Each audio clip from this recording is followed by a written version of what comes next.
Comrade Chairman, Comrade General Secretary, Comrade Officers, all of the comrades on the platform, all the comrades in the audience, all the people of Jamaica who are listening, watching.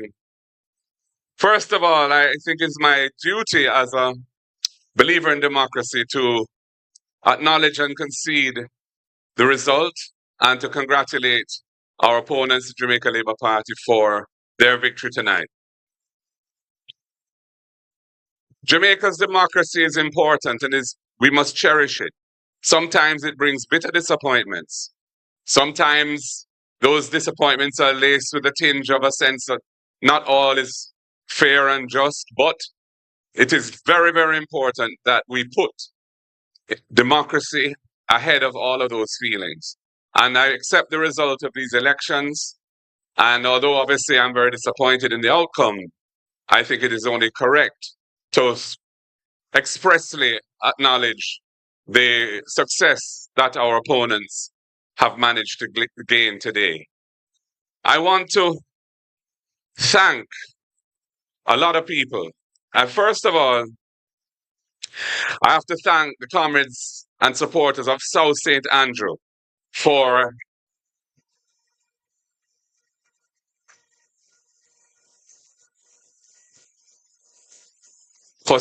standing with me, for coming out today in their numbers, and for giving us a decisive victory in the constituency, which I have the honor to serve. I also want to thank our campaign team, led by our campaign director, our General Secretary, Dayton Campbell, Dr. Dayton Campbell.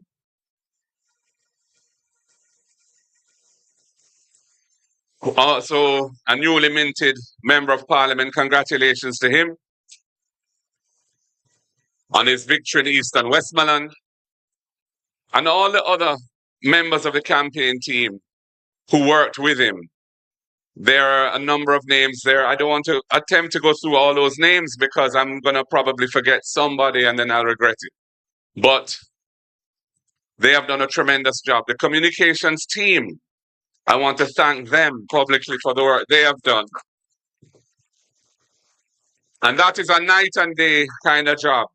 It starts very early in the morning and goes on till late at night. So their commitment to the task at hand is remarkable, and I want to thank them deeply for it.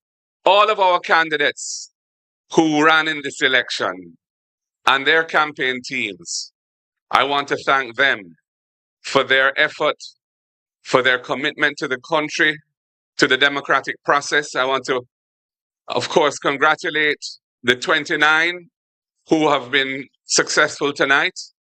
And we have more than doubled our number of MPs tonight.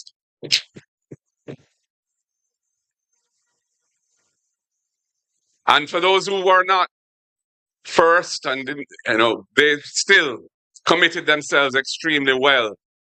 And I want to say that this was a wonderful demonstration of the maturity of Jamaica's political process, that we could go through such a closely fought election without any violence to speak of.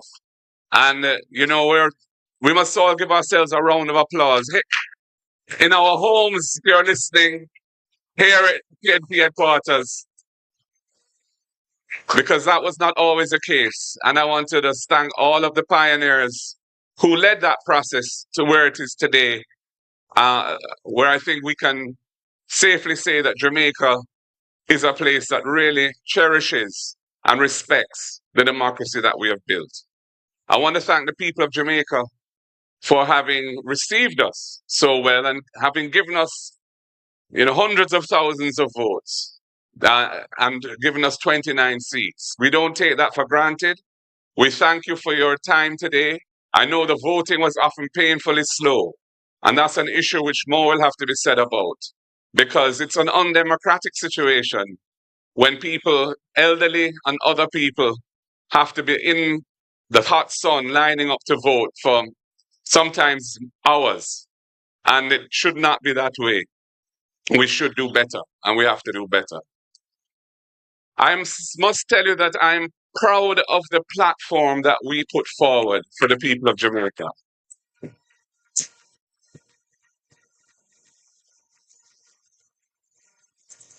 It was a truly progressive platform, a platform that offered a radical reform to the land tenure issues that have plagued this country for centuries. A radical platform that would have enhanced the standard of living and quality of life of those working families that are struggling to survive now by giving them significantly lower tax burdens on their income. Progressive in a social justice sense as well, around issues such as beach reform, contract work, and other things which really need to be addressed because there are injustices in our society which cannot be tolerated and should be modified and rejected in their current form.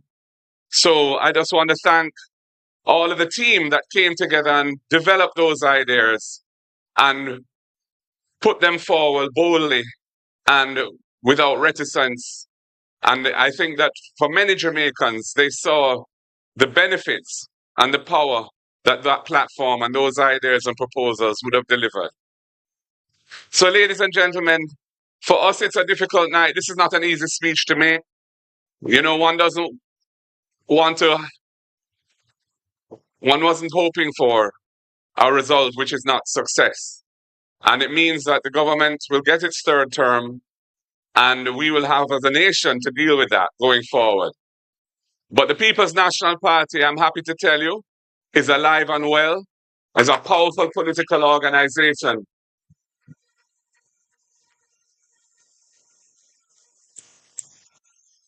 And has embraced modernity in its methods and has definitely, I think, over the last few years, come a long way towards being a competitive political force in Jamaica.